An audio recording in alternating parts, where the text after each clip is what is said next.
Alright, there's the two monsters. Part 2 of the welding booth.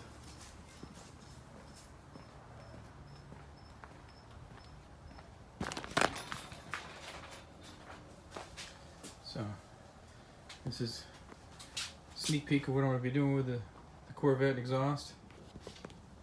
You got two actuators.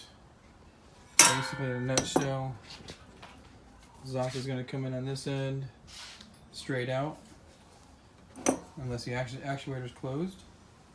When the actuator is closed, it's going to force the exhaust down into here.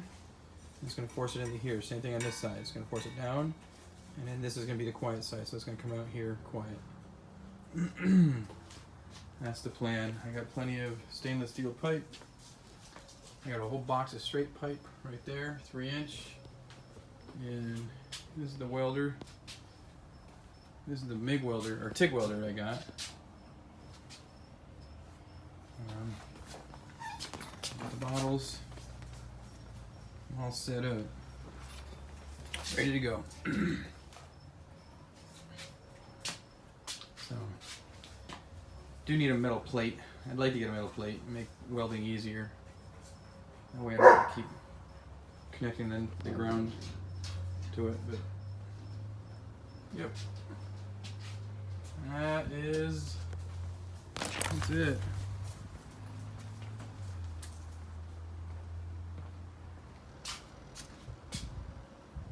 My new weld booth.